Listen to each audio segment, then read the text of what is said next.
12 and 13 are kind of connected, but what did you guys think of chapter 12? What do you think of chapter 12? Well, the lady that we're talking about there, the Sarah Smith. Yeah. I was thinking back, even when I was a child going to church, it was always seemed to be one person that was come to the kids and Okay. make them feel welcome. Yeah. It reminded me of how Sarah Smith was kind to the Okay, animals, yeah. the kids, and everybody loved her. Yeah. I Yeah. think you find that in life, though. There's people that kind of stand out that do that. Yeah. Yeah. That's what stood out to me in that chapter. I remember that you saying that reminds me of the story from when I was in Texas. An old youth leader died of this thing, and he never really had a family, all that stuff. And then when he died, his service ended up being massive. It wasn't at my church; it was just one down the street. But it ended up being this massive service that all these people came to, and most of us knew him when he was older, and he just kind of seemed, like that's not well known or anything like that. But all these people, All of a sudden, which that he had invested in and all that stuff, they all came, and and he was taken care of in his life by all those people. We just didn't ever realize, We don't realize till it's too late that we are among saints. Yeah, yeah, And typically, they're very quiet. right? Yeah. That's it. They don't brag about it. yeah. Like that's. I tend to brag about my sainthood. I know. Did you see what I did? Yeah. I saw you on the internet. I said, "That's the guy." You see what I did here? Look, let's bring this. I've been on a bus for 8 hours with you. That was hell. Now I know what the great city looks like. The Kind of looked good, didn't it? yeah. It's all I'm gonna say is that bus was entertained. That's all I'm gonna say. Those trips are a lot of fun. Yeah. It was. And if you come here on Sunday mornings, you're used to the Mutt and Jeff show. Yeah. But on the bus, it's the Chris and Ed show. So the bus is fun. The bus is fun. So this is the bus we go up to Tallahassee when we're lobbying for Alzheimer's care in Florida.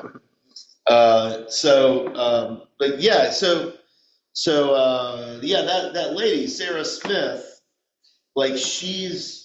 it's really beautiful. It describes her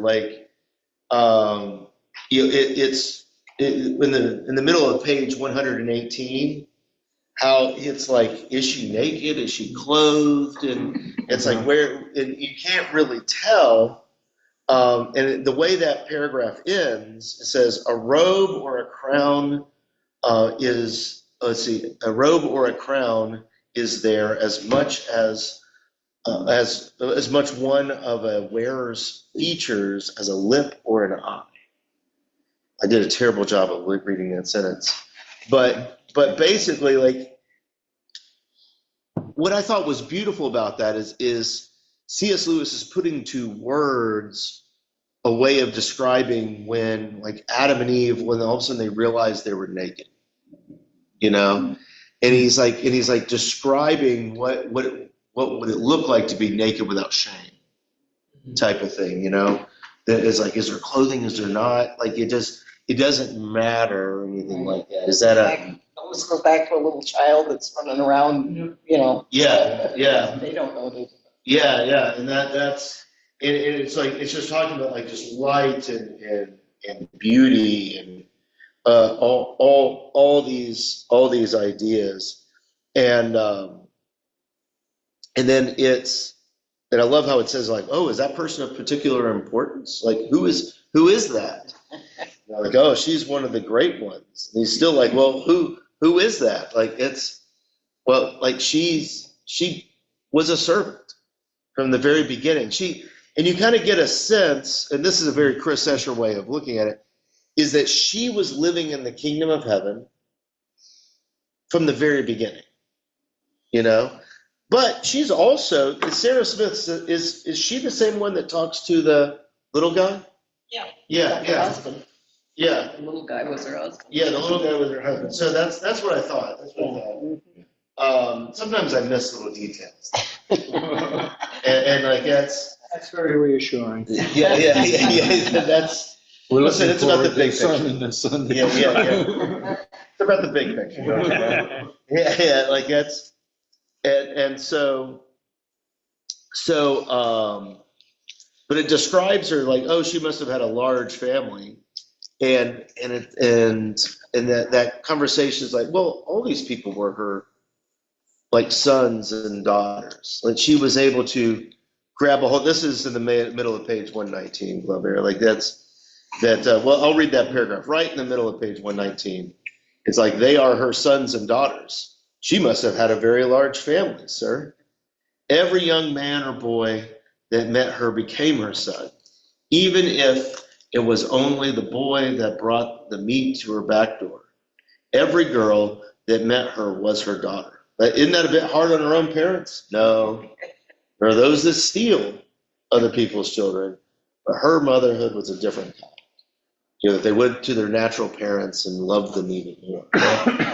Like it's this beautiful idea of just grabbing a hold of people and investing in them and making and I don't know, didn't take from people, but like enabled them to give more. Like it's a beautiful picture.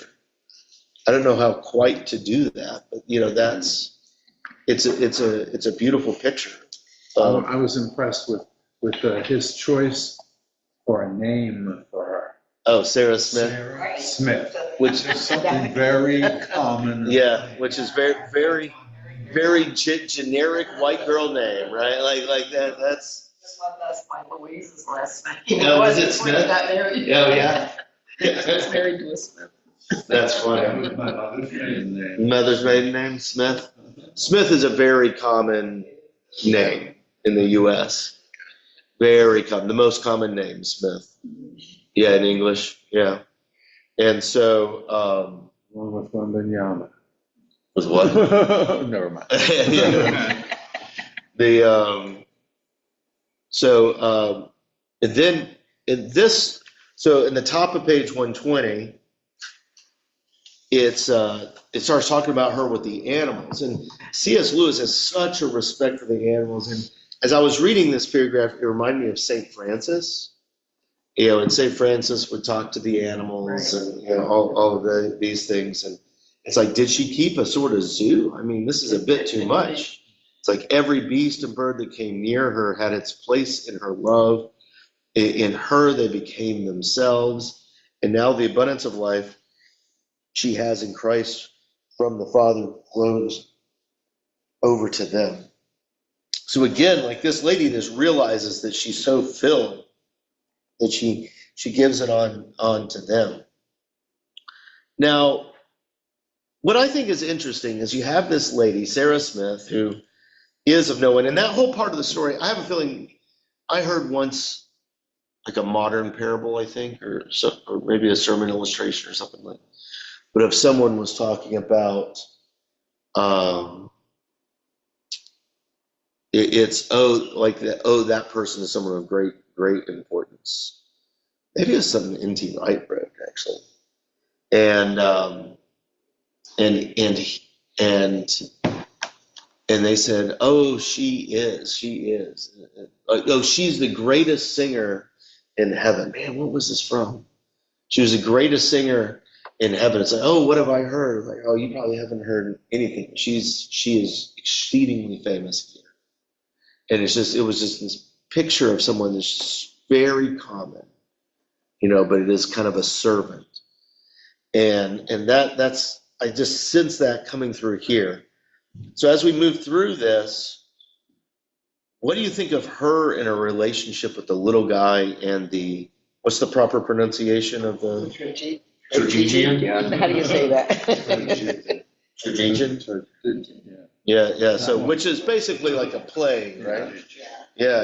An actor. An actor. An Who actor. plays tragedy. Playing tragic roles. And so So she, this is page 121.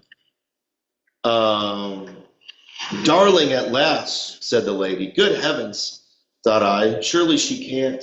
And then I noticed two things. In the first place, I noticed that the little ghost was not being led by the big one, but it was a dwarfish figure that held a chain to its hand and a theatrical figure that wore a collar around its neck.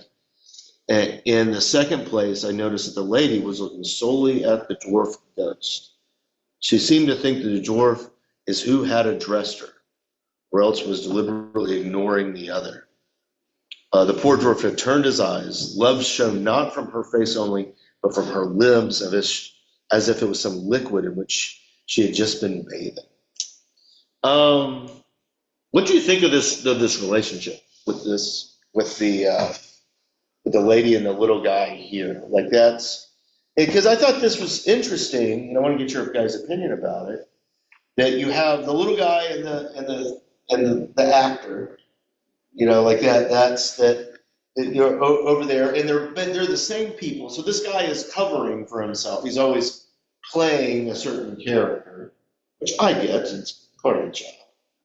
Like that. That's it, it's you're always playing something, and she seems really authentic and kind of going towards him. I don't know. What do you guys think of these characters here? She understood. She understood with whom she was speaking. She knew that her husband was the little guy. Yeah. She understood that the little guy throughout his life was artifice, the tragedian, the Okay, actor, yeah. Okay. and used that as a way of not engaging with her, not providing her the love she needed, but instead, because he's a tragedian, everything is tragic, everything And he felt sorry for himself. everything necessarily had to be directed at him. And that's the life she led, a married life she led with this guy. Right. And she tries in vain, as it turns out, to make my observation clear to him. But like all the others who are incapable of separating himself from their sin, he came up with more reasons why he needed the protection of the tragedian and clung to the chain. And it's that chain that ultimately Lifeline was. Yeah. takes him back to the bus. Yeah. Yeah. Jake. But she also is confident in her view. She's not going to be sucked in. She spent a life being sucked in. She spent a life being tethered to that same Marley-like chain, which, by the way, I also found that resonated with me. Oh, really? When I saw the chain, that chain is a very useful, very emblematic. It is. It is. So, are you familiar with the Christmas Carol? The story, the Christmas Carol, like Charles Dickens, like Ebenezer Scrooge and Bob Cratchit. Are you familiar with that story? Not. Okay. All right. Yeah. I Yeah. heard a lot of story while in Chicago. I went there. Yeah. Yeah. So that's it's another English story, and that's what he's referencing is that there that in that story it's a story about Christmas and about greed, and at the very beginning of it, we're met with an old associate of Ebenezer Scrooge, who he's like a ghost.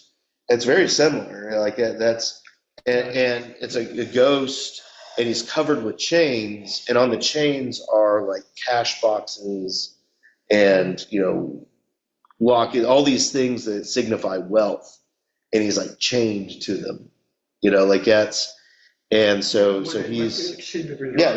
What is significant about this businessman is he created his own chain. Yeah. He forged his own, just as the Stygian forged his own chain, which suggests we all forge our own chains. Yeah. Yeah. We do. And that's a great way of putting it. That we forge our own chains. And here's this guy who is shrinking.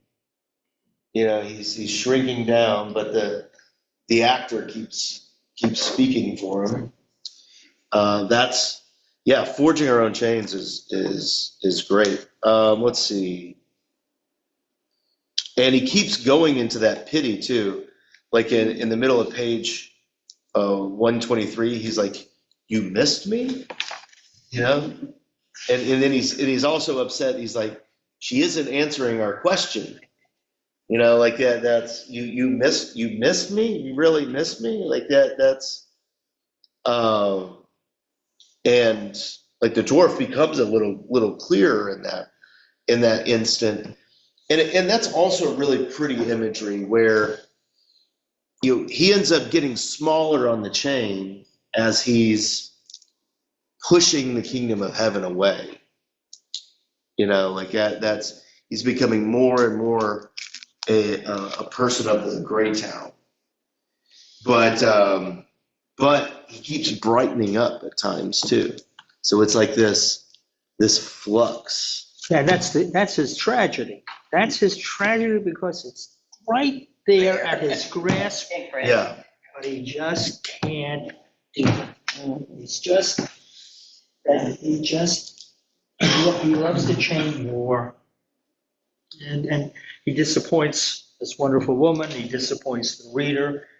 Again, I'm rooting for these people because I identify with them. We all. Yeah. Oh, my Like, goodness. so I starred, it's the first full paragraph of 124. I starred this.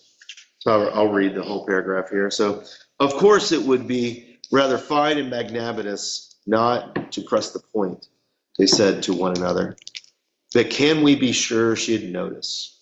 We've done these sorts of things before. This is where it really starts. There was a time when we let her have the last stamp in the house to write to her mother and said nothing, although she had known we wanted to write a letter ourselves. We thought she'd remember and see how unselfish we'd been. But she never did. And there was the time, lots of times. So this dwarf gave a great shake of the chain. Like and we're going to get to that, but it's pity for pity's sake. You know, she knew that I gave it to them full well knowing that they knew I wanted that last popsicle. He made his existence with her as just endless slights from this woman.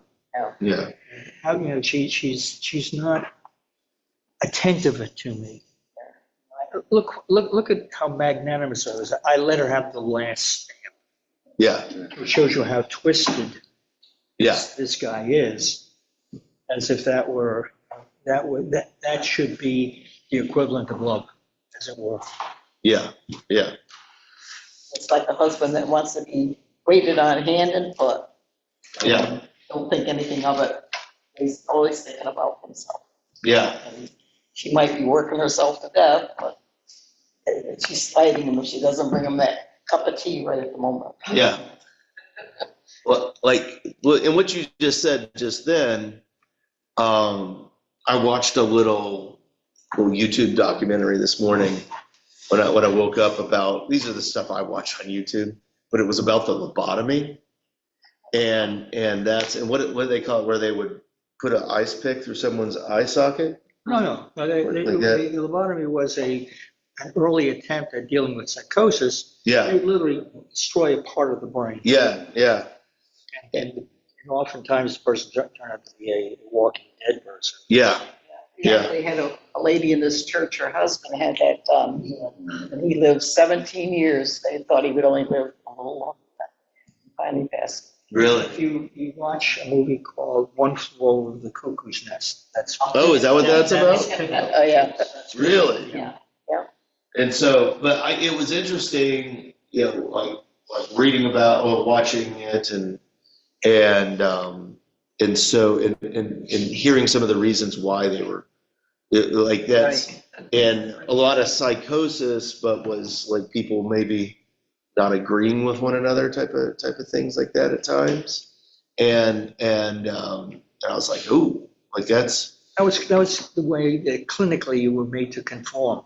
yes. And that was the point of of what I was watching, is that there were people, and it's during that time, it was like they were talking. It was a lot of husbands were unhappy with their wives and trying to make them conform, and that's we may not do lobotomies today, but like I think that is something that a lot of people try to do, is get people to conform to a certain way, and that's kind of what you see with this guy. He's using pity.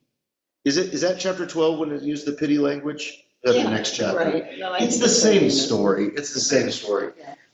He's using pity or his own sad feelings to try to get people to conform to how they want to do things. Man, I'm gonna be honest with you, that's one hell of a drug. It's like, woe is me type of thing. Like that. It's guilting someone into doing what you want. Yeah. It's in the next chapter, and Yeah. it relates to his childhood, where he was even doing that with his sisters. Yeah. He'd go out, Yeah, go pout. You go up in the attic. Yeah. And pout for a while, and it's, and I'll be honest with you guys, it's emotional manipulation like that is so strong. It's emotional blackmail, Yeah. control to get what he wants. Yeah. You control it. Him. Yeah. And that's it's easy to fall into that, like that's in everything that we do. But that's just unhealthy relationships right there the whole time. Emotional blackmail. I like how you put it, emotional blackmail. It is an unanswered question for me, but I've always found it to be an interesting choice of a tool.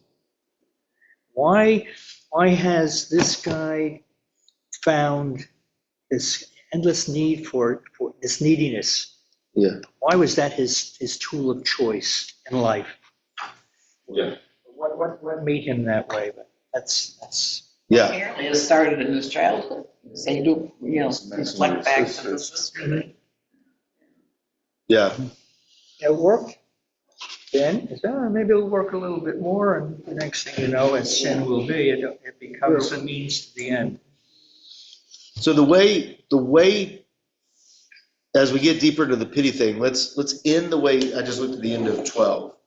The way that 12 ends. So right in the middle of 125, and they're talking about love. And so love, said the Tragedian, striking his forehead with his hand, the Jesus move. Mm-hmm. Like that's a few notes deeper. Love. Do you know the meaning of that word? How should I not, said the lady? Because I am in love. In love. Do you understand? Yes, now I truly love. Like, you mean you never loved me truly? Oh, what a rotten thing to say to somebody. It's like he's still just doing it, this whole acting thing. And she's like, oh no, just in a poor sort of way, like that's, please forgive me, like, I at the end of that paragraph, like I loved you for my own sake because I needed you, and now you don't need me anymore. He says at the very bottom of that page. And she's like, no, I don't. Like, I don't need, like, I don't need you. And then the next paragraph on the top of one page of page 126, it's like, what needs could I have now that I have it all? I'm full now, not empty. I am in love himself. Not lonely, strong, not weak. You should be the same. Come and see, We shall have no need for one another now. We can begin to truly love.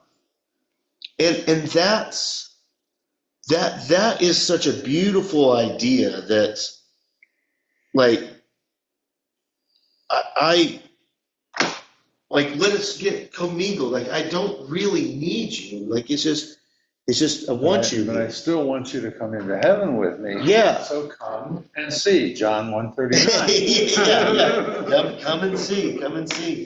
Because remember, Clubber, these people are on the outskirts of heaven, and they're trying to bring people into heaven. And so it's so yeah, come and see. Like that's a good way of putting it. Like but I love that there's this sense of like, no, I am emotionally full. I am full and all around it. So, what does love look like then when you are already full? And I, it's that it's getting around to kind of like the way God sees us, like it's this unbiased, unselfish way of looking at us. Because I think a lot of people look at God and his love, especially people that are like, oh, if I pray correctly or do these things right and good, then God will love me, type of thing. That's the way it is. That's the way it is, yeah, yeah. And so that's a God that's empty, like that's what if your image is of a God that's full, but he still wants you there, and I think that's what C.S. Lewis is trying to get at with this woman and her love, and it's also an encouragement for our own relationships that, like, be full on your own.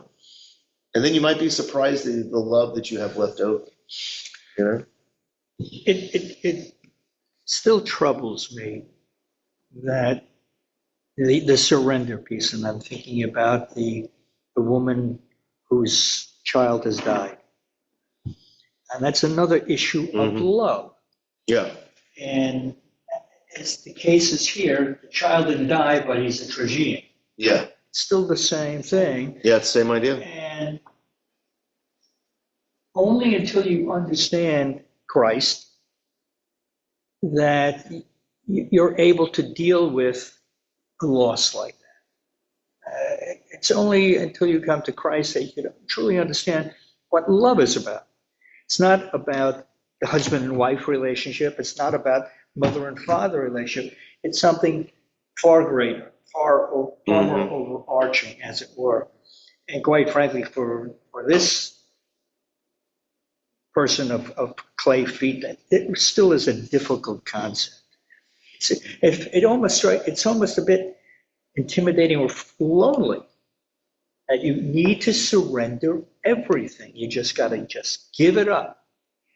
And I've had people who push me to come here say, you got to you're okay. You said that. All the time. Yeah, you're okay. Early on, he said, okay. And that takes a lot to get your head around that. It's going to be okay even when it's not. Yeah. Like, The statement you just brought to our attention make me think differently. oh yeah, Because, as he said, when you understand Christ, yeah, that's the time you can deal with everything. So I realize Jesus Christ himself is a life, a source where we can come to get whatever we want in life. yeah. It's Wisdom and understanding from everything. If we understand Christ Jesus, we will be able to deal with whatever situation. oh Thank yeah. you for doing that. Like that's yeah. And like you're seeing why we went through this book a little bit. It's really a beautiful book. And allow me to cynically add, it's easier said than done. Yes. And because it's the very Chris Escher way of putting it is it's holding everything loosely. It's what it is, because it's so tempting to hold on to everything so tightly. Like at risk of throwing my own relationship under the bus, that's really kind of one of the foundations of Coley and I's relationship. Like we had all of our friends were like, they were always worried about each other cheating on each other and all that stuff. And we were like, if you're going to do it, do it.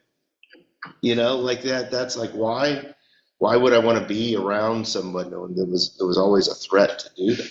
Well, I always suspected that Coley had better mental health than you. Like that's like she might, but I wouldn't go too far with that. I think she and I are both cut from the same cloth, and I'm not sure that cloth is mental health. You keep it up, Sergio. Yeah. I don't think that cloth is mental health.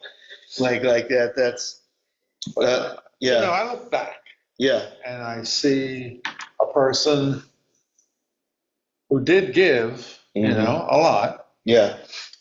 who has borne the loss of mother, father, daughter, Mm-hmm. wife, and now basically alone, except for Yeah, a you're boarder, Yeah. somebody I cook and clean for. Yeah. A little bit of the Trajan here. You see. Oh, woe is me. But through it all, Mm-hmm. I know people said to me when my daughter died, "Oh, God, how can you do this? How can?" I said, I saw her suffer. The lack of their understanding turns into resentment and envy. How dare you not be collapsing on yourself? How dare you lead your life? Yeah. Go on. I mean, did you think so little of your wife, so little of your daughter, and on and on and on? Why aren't you a Trajan? Where's the change? Because I know. That was the only good thing about when my daughter died. Like, I knew where she was going. Yeah. That was the biggest comfort. Biggest comfort. I have met the Lord. I have been personally met him. Yeah. And also with that, and this is something that I have to understand when, as a pastor, I think a lot of times we want people to act perfectly, all that stuff. And it's also getting to a point with the people around us. And you were kind of alluding to that, just we were talking, that it's not about people acting perfectly. Like it's because if you're forcing people to believe the correct things about all this, like you need to grieve just like this, or something like that, you're telling them to be the actor, Yeah, like that. And so when we see other people around us, it's like, oh, okay. Yeah, they may be grieving and may have said something that hurt my feelings a little bit there or something like that. And it's okay. Like Jesus died and rose again. It's okay. Like that's because all this stuff, isn't about like being perfect the whole time. It's realizing, and I think that's some of what is kind of coming on here, because it starts talking about the nursing home and all that stuff at the end. Yeah, and that's as we go into chapter 13. But yeah, like I think. But the dwarf grows. Yeah, did he grow a little bit? Yeah. Yeah, that's right, he did, didn't he? Yes. Is that at the end of 12? That's the end of 12, yeah. Right. Laughter was past his first offense. He was struggling hard to keep it out, but already with perfect success. Yeah. Against his will, he was even growing a little bigger. Which again is my hope. He's there. Yeah. Yeah. He's there. Yeah, He's he's like, right come there. on, just a little bit more. Just let go of that chain. I'm revealing myself preference for the happy ending. I think that's all of us. Yeah. All of us would prefer a happy ending. And 13 is really all about that chain. Is really all about that chain. And we see that, in 13 he doesn't release the chain. And let's see here. That's also where it talks a lot about this pity. And so the middle of page 130, I have a couple of paragraphs here. It begins with dear. Dear, no one sends you back. Here is all joy. Everything bids you stay. For the dwarf was growing smaller, even while she spoke. Yes, said the actor, the tragedian. On terms you might offer to a dog, I happen to have some self-respect left. And I see that my growing will make no difference to you. Yes, my God, like it's so rough. And then it goes through this, and then at the end of page 131, the very next page, the end of it. So quick, she said, there is still time. Stop it at once. Stop what? Using pity, other people's pity in the wrong way. We have all done it a bit on earth, Pity was meant to be a spur that drives joy and to help misery, but it can be used the wrong way around. It can be used for a kind of blackmail. Those who chose misery can hold joy up to ransom. By pity, you see, I know now. Even as a child, you did it.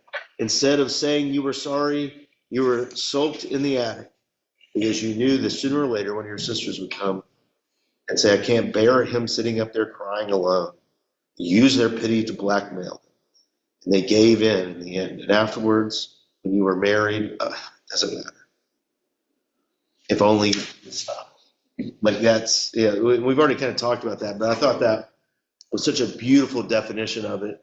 It's using Pam's blackmail language in it, and just using that pity to make people. And the thing with pity too is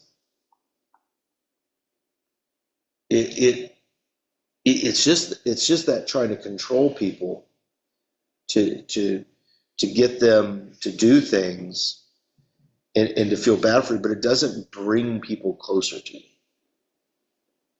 And that's it's really that using the pity like that is really like what it is, down in the gray town. In hell, it's like, oh, I can just get you to do what I want, and then I'm done with you. And it just throws people away. And then so here's the end of the chain, page 133, first full paragraph. Love, how dare you use that word, said the tragedian. At the same moment, he gathered up the chain, which had now for some time been swinging uselessly at his side, and somehow disposed of it. I'm quite sure, I think, that he swallowed it.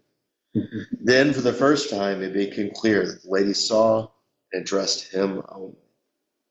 Where's Frank, she said. And who are you, sir? I never knew you. Perhaps you had better leave, or say if you prefer, or stay if you prefer. If it would help you, and if it were possible, I would go down with you into hell, but you cannot bring hell into me. Like, man, what a like that's and for that it's saying something.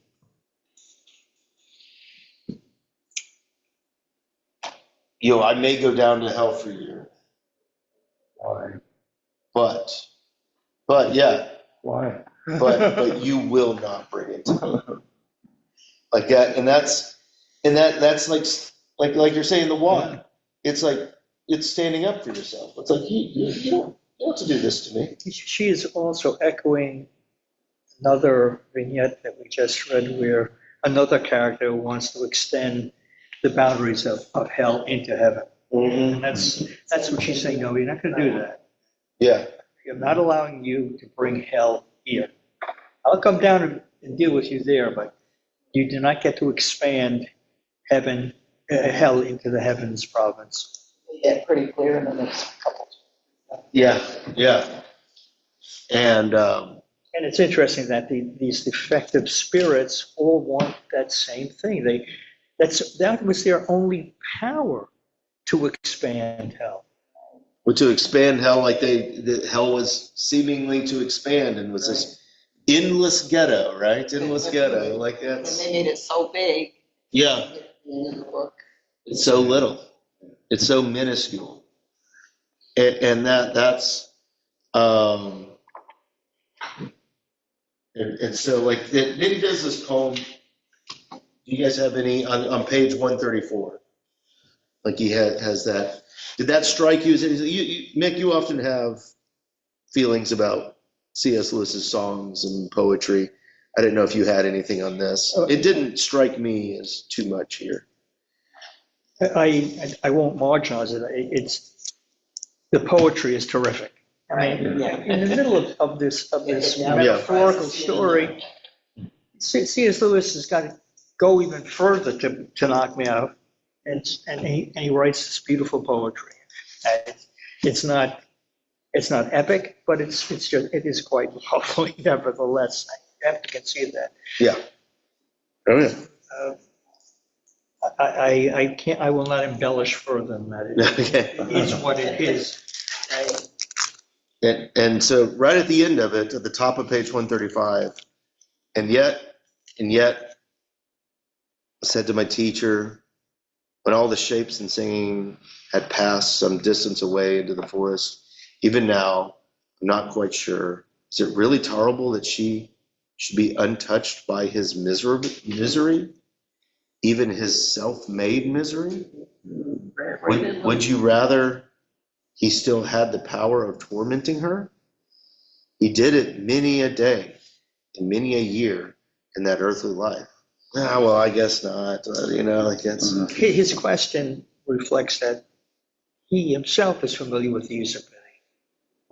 Like who are you saying? Like C.S. Lewis? Yeah, C.S. Lewis he says, really, are we going to let him go? And he's saying, really, you're going to let me go? Yeah. Yeah. Like if I don't change, if I don't give it up? Yeah. Is that a message to all of us that God, Jesus, the Holy Spirit doesn't want to give up any of us?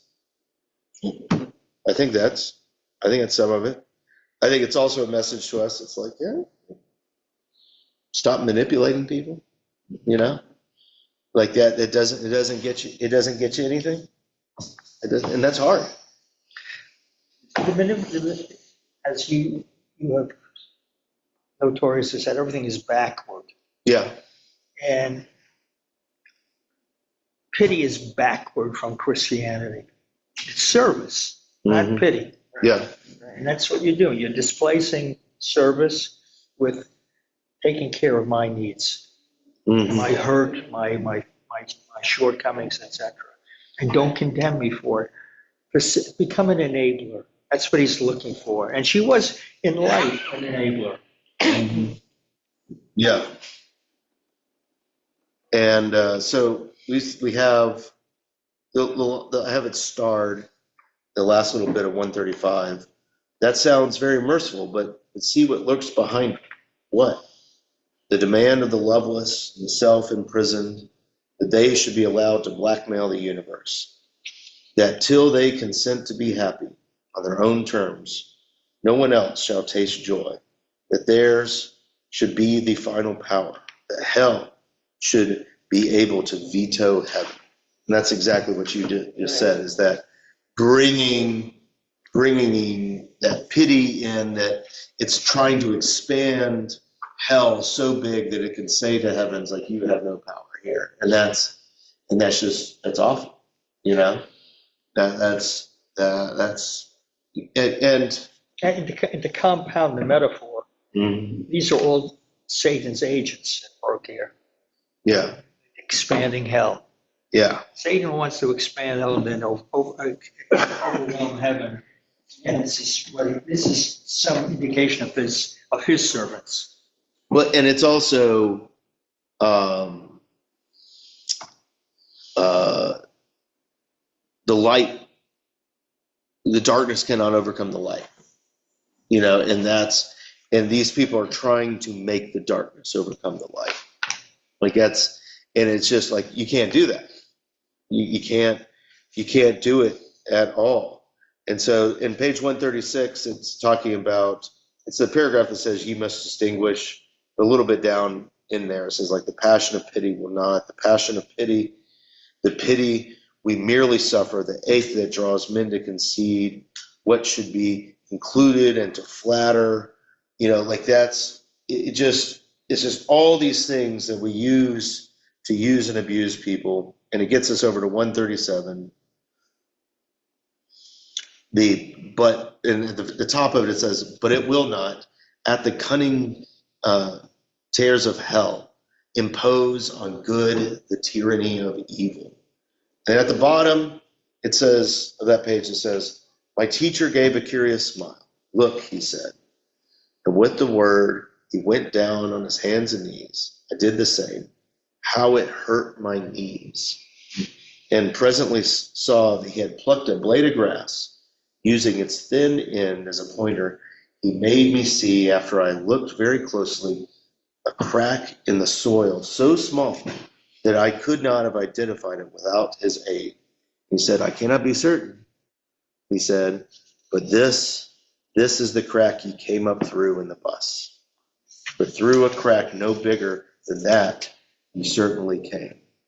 But I grasped with a feeling of bewilderment, and unlike terror, I saw an infinite abyss and cliffs towering up and up, and then this country at the top of the cliffs. Yeah, but the voyage was not mere locomotion.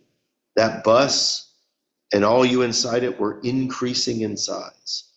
Do you mean then that hell, all the infinite empty town, is down in some little crack like this? Yes, all hell is smaller than one pebble of your earthly world, but it is smaller than one atom of this world, the real world. Look at yon butterfly. If it swallowed all of hell, hell would not even be big enough to do any harm or to have any taste." Like, such a beautiful image, because sometimes it feels like suffering and like all that stuff is so big and the darkness looms so large. And it just, I've told this story a ton of times, but I remember I went to a guy's house, and his best friend had died, and his best friend's wife had died like a month before that. And they were not that old. It was both kind of surprising. And I called him, I was like, "Do we need to go to a bar or something like that?" Because this guy, he enjoyed a drink. And he's like, "No, I already started."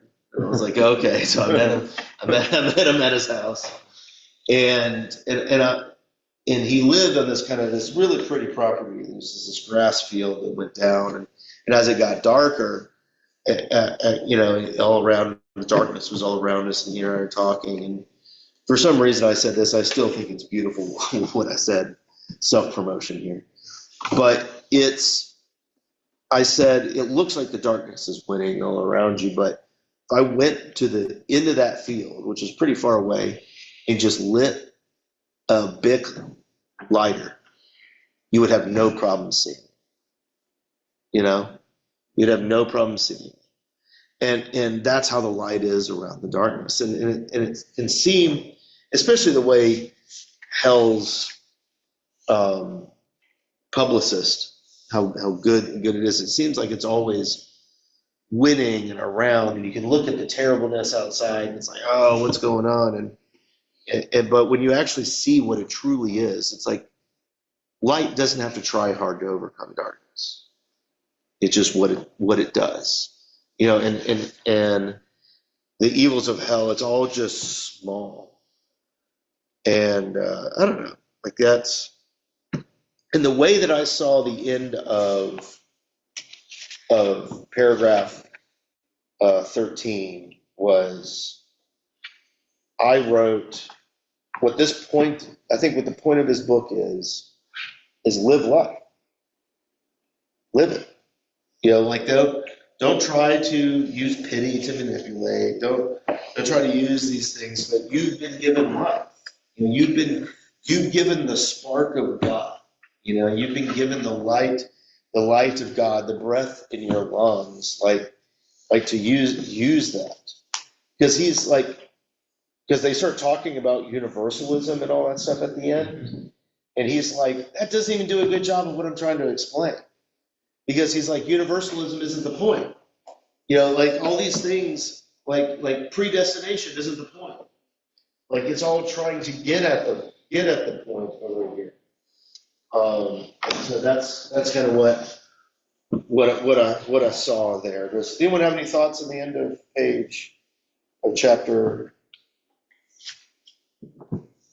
12 or 13 of you? So I'll read the last couple, 141, the last couple sentences. Ye cannot know eternal reality by a definition.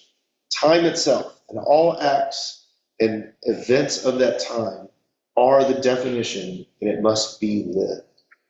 The Lord said, we are gods. How long could ye bear to look without time's lens on the greatness of your own soul and the eternal reality of her choice? I have a really strong theology inside me. I kind of wonder if I get it from C.S. Lewis. Whenever I read these things, and I'm like, it's because I do not like going, I think this is what God is telling me to do. I'm just not big on that. But I do like looking back and going, man, look at that.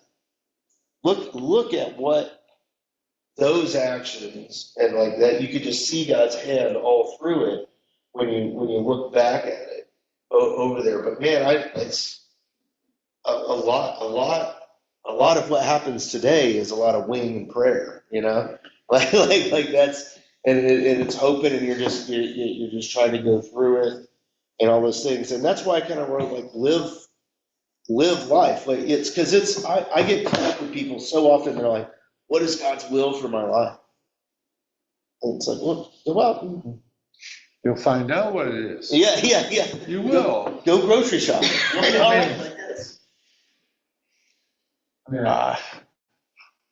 I went to college to be a chemical engineer, wound up as a firefighter. Yeah. You just got to see chemical engineering happening in front of you. Oh, Yeah. There's an old song about man plans and God laughs. Yeah. And then you look at it, and yeah, and that's, I think, a Chris Escher way of putting it is this job. Well, here's some of my wisdom for the vicar here today. Like that's. You want to write this down? Yeah. Is that this job is taking surprise from you, and I think it's part of that living life, and also what we kind of talked about earlier about it's not worrying about everyone acting perfectly, because Jesus died and rose again, like Goodness knows we're not perfect. Yeah, exactly. There's And only one. and so and that one died and rose again. You're like, you're okay. Let me ask you a housekeeping question. Is your intent to wrap it up today? Yeah, well, unless you have a lot more to talk about. I Would you like to do a full-on debrief of the whole book next week? It might be useful. I'll hold my peace here. You have a whole dissertation over here. Look at this. Like, geez, I don't want do I need to bring in the podium? I'm not driving the.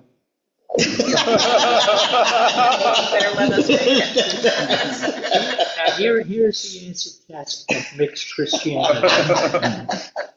Do I turn the other cheek? Do I turn his other cheek? Whether you do or don't, it makes no difference. I went down into an interesting rabbit hole. Okay, well, we can do more next week. I was just wondering what the other. Because we are kind of at the end of time. So, we can We can do more of this But next week. again, what is the will of the table?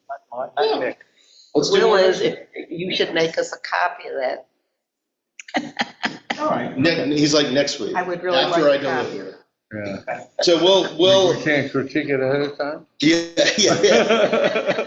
So all right. So we'll end there. So anyone that's watching this pre-recorded, thanks for joining us. All right. So we'll meet next week. Well, that works out. I mean, we were just gonna not meet.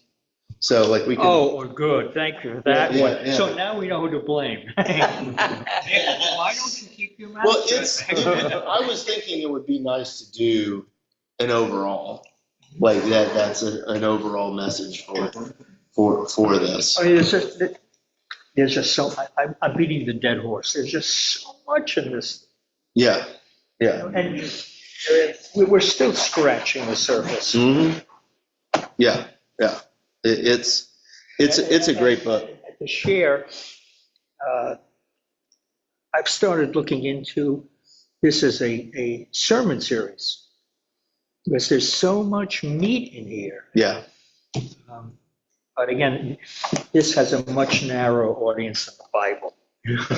yeah, yeah. Well, and that's and I've talked to Mick about this a lot.